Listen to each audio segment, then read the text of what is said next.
Today I'm going to tell you the story of a man who moved to Dubai thinking his life would be tax-free forever, but he'll actually pay double as much in taxes living in Dubai as he would living in a seemingly high-tax country. Here's what you need to know to avoid paying more than you should. The short answer to why this man will be taxed double in Dubai versus choosing somewhere else to live overseas comes down to the sources of income that he has. And different sources of income are taxed differently. When most people say tax-free, they're talking about income tax. Dubai is part of the United Arab Emirates, along with Abu Dhabi and up-and-coming Emirates like Ras Al Khaimah and Fujairah. And so the UAE in general does not have a personal income tax. Up until recently, they did not have a corporate income tax. It's now 9%.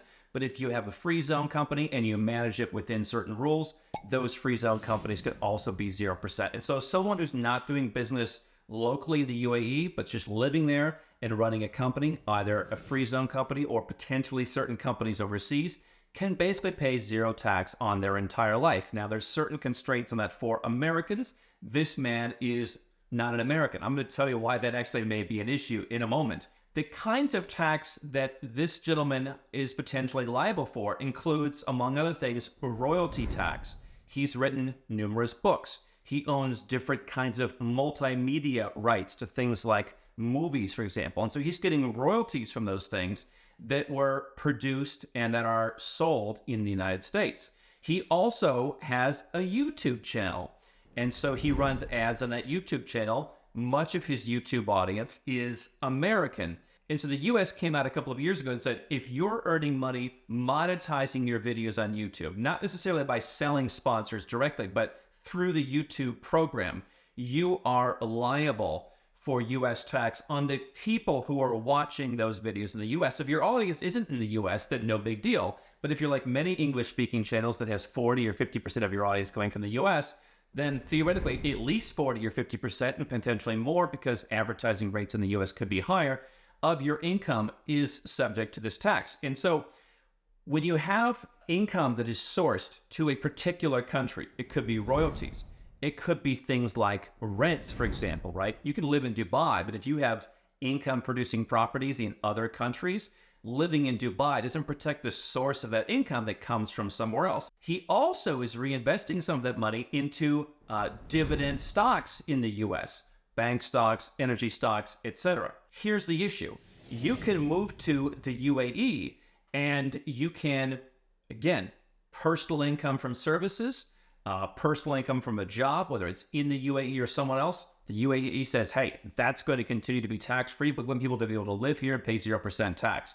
As long as you get out of your country's tax system where you're coming from, again, we'll come back to that in a minute, you can live here and pay zero tax. Again, with free zone companies, that can be zero tax. However, the UAE does not have a tax treaty with the United States. Some Western countries do have a tax treaty with the UAE, but the United States does not. And so even if you're not an American, if you are selling books on Amazon or through other channels that are done through the US, again, if you have YouTube, if you have music, if you have movies, if you have US stocks, if you have US anything really that where the source of the income is deemed to be in the US, what happened to him was he's going to have a higher royalty rate, a higher dividend withholding rate than he would living in a quote-unquote high-tax country, because the U.S. does not reduce the amount of withholding on those income sources because he is not in a treaty country. This gets a little more complicated. I'm not giving you tax advice, but theoretically, you could be a tax resident in a non-dom country, like the UK, like Ireland, like Malta, like Cyprus, and you could reduce the amount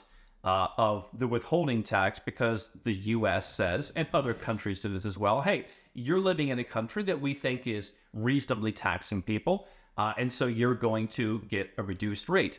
But in that case, you wouldn't necessarily pay tax on the entire amount, you'd only pay tax on the amount that you live on. He could also live in a lump sum tax country like Switzerland or Italy or Greece, where they just say, hey, pay us this amount of money and we will leave you alone. And so there are a number of countries that you might see having higher headline tax rates than the UAE's zero and say, well, why wouldn't I go for zero? And again, if you're running a business that is exporting services, for example, then zero makes sense. And this is not just limited to the UAE. But if you're looking at, as many people are, moving to Dubai and say, well, that's just the panacea, that's the be-all and end-all. If you have any of these different income sources, you're going to pay more tax living in a country that doesn't have a treaty. And so you could apply the same logic to Canada. They do have some additional tax treaties the U.S. doesn't. But as far as the U.S. goes, across the Gulf region, I don't believe there's any countries with which the U.S. has a tax treaty. That's often how it works. They look at it and say, well, if a country's not taxing people anything, we're not going to have a tax treaty with them. Let someone who has U.S. source income pay the highest withholding rate. And so I decided to look more into this situation. And I said, okay, this gentleman used to live in Europe. He had a company in Europe, and he decided to leave Europe. He got tired of living there. And so he decided to travel the world, including spending a decent amount of time in the United States. What many people do is when they leave their country, they're not sure what to do with their company, and they don't realize that them and their company are separate vehicles. If you live in Canada or the UK or Australia or Germany and you have a company, if you live in the US and for some reason you have a C Corp, those companies are going to continue to run and are going to continue to be taxed on their corporate profits, even if you leave and become what's called tax non-resident. My brief assessment of his situation was he thought because his company stayed behind in the country he was living in, that he personally had to continue to pay taxes. So he paid taxes for an extra year when he probably didn't have to, and he may be eligible to go back and get a refund. People often say, well, my business is here. Now, when you're moving out of your country, you generally want to find a way to legally move the business overseas. There may be some tax to pay if there's certain assets or IP or whatever else. You have to sell those and do a deal between your high tax company and your new low tax or zero tax company. But there's a process. This is something that Nomad Capitalist and our network of tax professionals, experts, etc. We do this across all the different jurisdictions under one roof. We help you figure out how to move your company from the UK to the UAE without doing anything untoward. We have all the experts that do that. Some people think, oh, I'll just leave the company and I'll just keep paying tax. Again, they're separate, but the company is going to keep paying tax even if you're not there because, again, a C Corp in the US or some kind of equivalent corporation is taxed in the country by default. If I start an Australian company, the fact that I don't live in Australia doesn't mean my profits won't be taxed. And there may be many ways for me to throw a bunch of deductions of the Australian company or just move certain amounts of money in to where it's, not really profitable. That's part of a proper offshore corporate structure where maybe you need an Australian or a British or an American part of the structure. But if you're moving out of a country where you just have the structure there by default because, hey, I live in Germany, therefore my company should be in Germany, that's not a bad thing to do generally.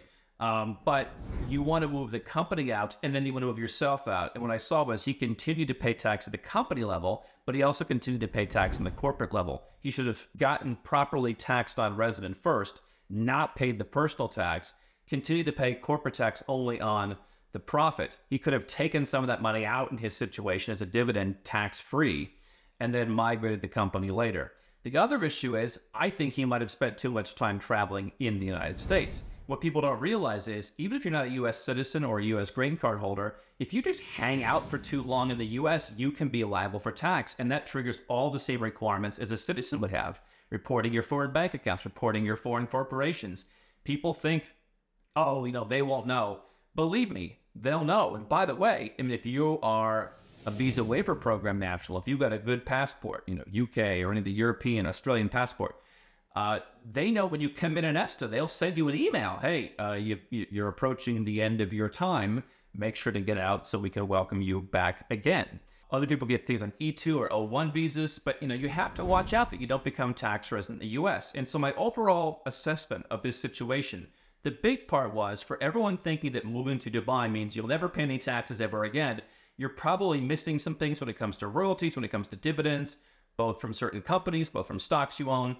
You may be missing it in terms of other kind of real estate investments, REITs, certain kinds of stocks. Not having a tax treaty with a country, especially with the U.S., even if you're not an American, but you have U.S. income, could be an issue. But more than that, if you're leaving your country, you want to have someone shut down your personal tax and move your business properly. And then you want to make sure you don't get into someone else's tax net.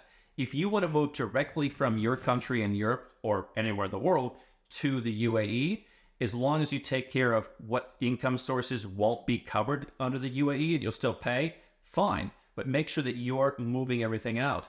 But if you're going to go travel the world for a year first, make sure you don't get into anyone else's tax net. I mean, being the UAE tax net, not really a big deal for most people. But traveling around and saying, I'll spend 5 months in Spain, it won't make a difference.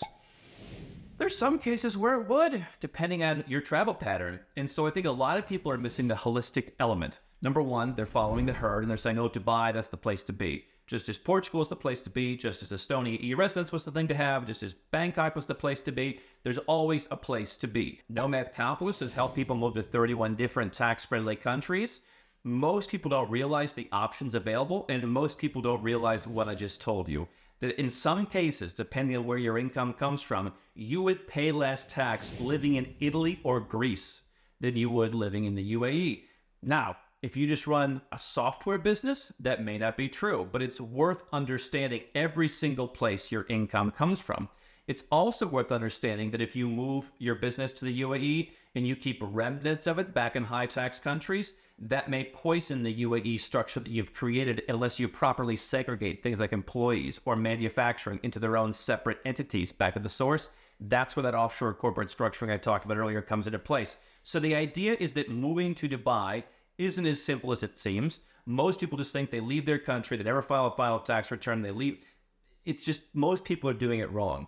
We have hundreds of experts, accountants, CPAs, tax attorneys, immigration folks.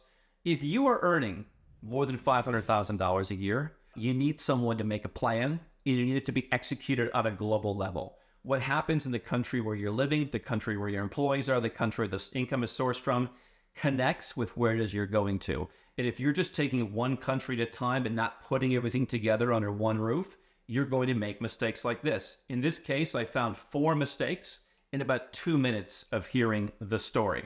And so I think, these mistakes could potentially be 6 or 7 figure mistakes over time.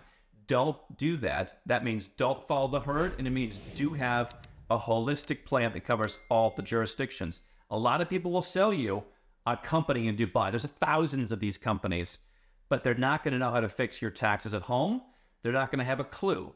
You want a holistic approach, you can go to nomadcapitalist.com and learn how to not be in this situation. That means if you're going to Dubai or going to any place you've got your heart set on, it's going to be done properly and everything's going to be buttoned up. Or you're going to realize, hey, I thought Dubai was the answer, but actually I'd rather live in one of those other 31 places. And if it saved me more money, wow, what a revelation. The unknown unknowns. That's what we help people do. Go to nomadcapitalist.com and don't follow the herd.